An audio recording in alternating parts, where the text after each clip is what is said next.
I will be calling this one the Ugly Duckling. This is a 320 from Benchmade. It's their Precinct flipper. Butch ball design. It was funny. I went into the knife store I always go into. It's Shavers and Cutlery. And this guy's got, he looks at me, he's got this big old grin on his face. And the reason I went in there is because I only own 3 Spyderco knives. And I got a scratch. I got like an itch. So I was like, oh, I have to go buy a Spyderco. But I walk in there, and he's like, oh, guess what I just got in? New Benchmades. I was like, oh, well, you know, I have to buy one of those. Picked this one up. And honestly, from the catalog photos of this knife, I wasn't the biggest fan of it. It does seem kind of weird in a lot of the pictures, and I don't know. Once I got it in hand, there's just something about it. You can see when it's actually closed, it has this kind of raindrop-esque lines to it. It's very sleek. Same thing as when it's open. It's almost got like this bat wing design to it, especially with these serrations here. And that's one thing. The only reason I bought the SBK, the black coated with the serrations, is because it was the first production run. He had it in. That's why I bought it. Get into what flipping it closed is great. You can see the G10 scales. It's solid G10 on one side. Steel liner on the other side for that actual liner lock. This is a thin liner. I'm not sure I'm the biggest fan of that, but this is definitely a light use knife. It's very light in hand. It's one thing, it's the word that I used when I picked it up. He handed it to me, and the first thing I said, I remember, is it rigid.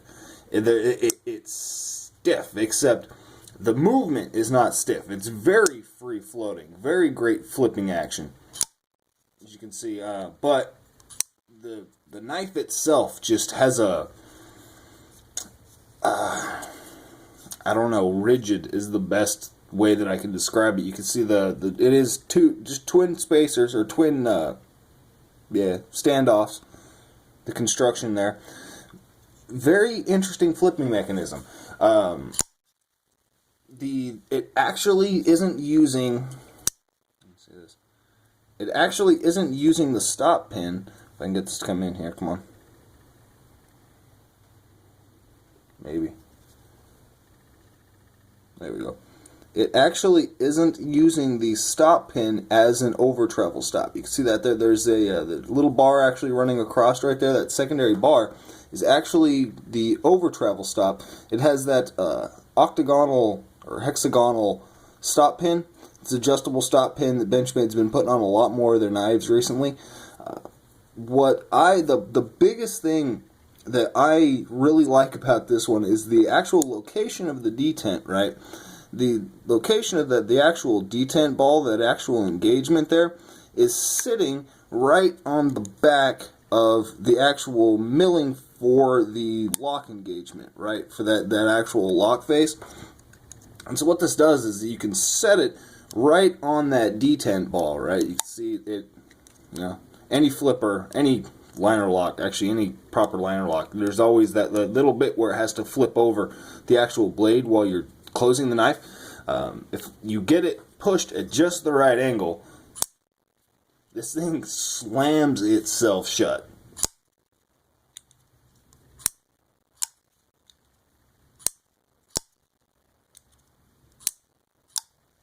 I've literally been doing that for like 2 days. I actually really like the lines. It just has... It looks... I don't know. It's got a great look to it. It's not the most comfortable in hand, honestly. The G10, that's one thing. The G10 is a pocket ripper for sure. I don't know if you can, you can actually see the pocket fibers. They're just stuck. I mean, that's fiber from my actual pants. Extremely grippy, and it's great. It's cool. It's got almost a holographic vibe to it. You can see that? Shimmers in the light. It's cool. It is radiused great all the way around the knife.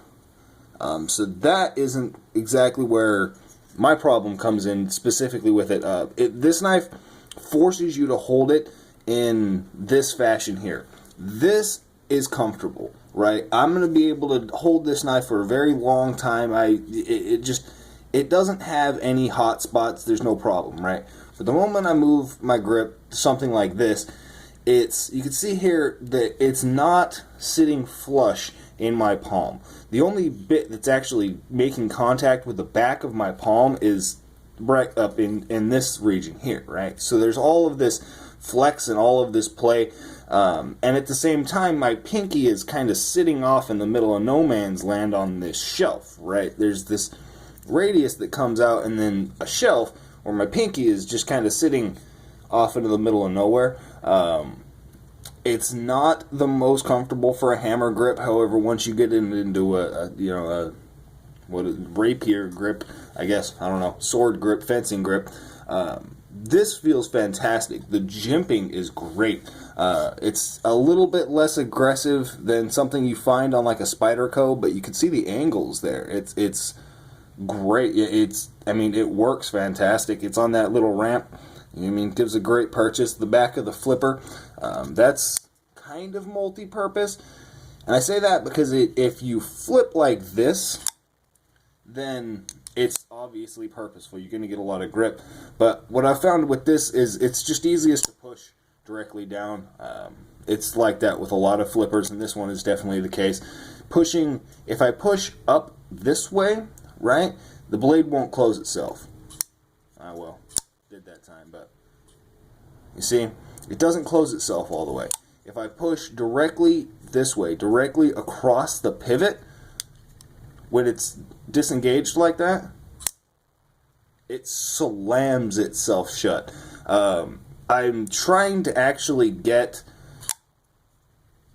it down to where, because I don't want to keep slamming it shut like that. And so I'm trying to get it down to where it shuts just a little bit softer. Carries great in the pocket. However, this is it is pointy, and it's been rubbing up against the side of my hand, but it's nothing bad. It's not obtrusive.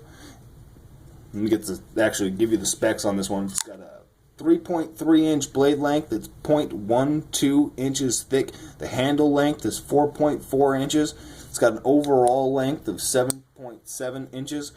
The handle thickness is 0.48 inches. So, just barely under half an inch thick. The weight is 3.2 ounces. MSRP is 140 to 155, depending on if you get the black coated model. So you're gonna pay about $1.20 to $1.30 for it online. I got it for $1.30 plus tax. You can see the pivot's flush fitting on this side, flush fitting with the G10 as well as all of the hardware. It's all flush fit.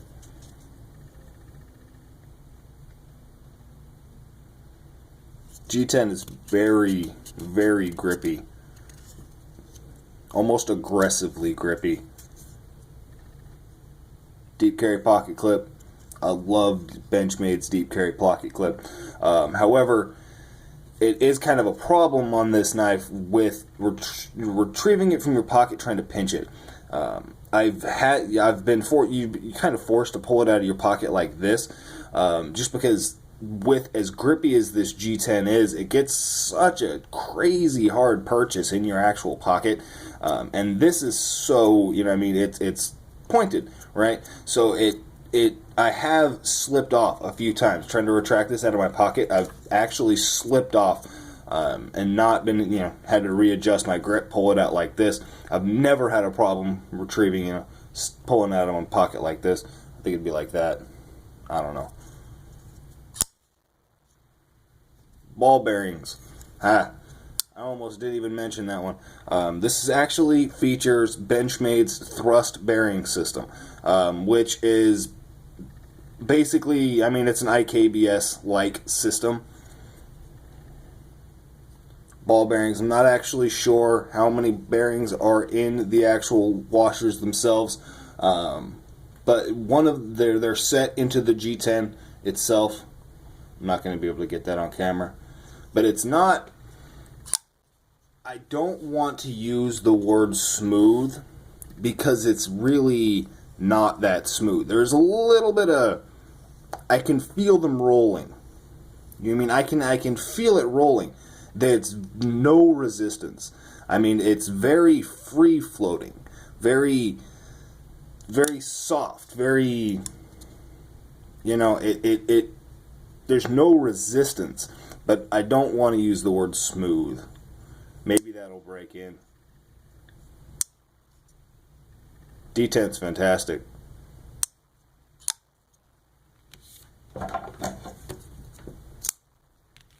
Mini Griptilian.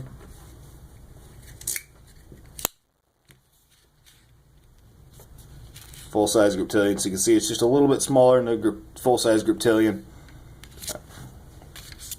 That's a Benchmade 320 Precinct flipper. Y'all have a good one.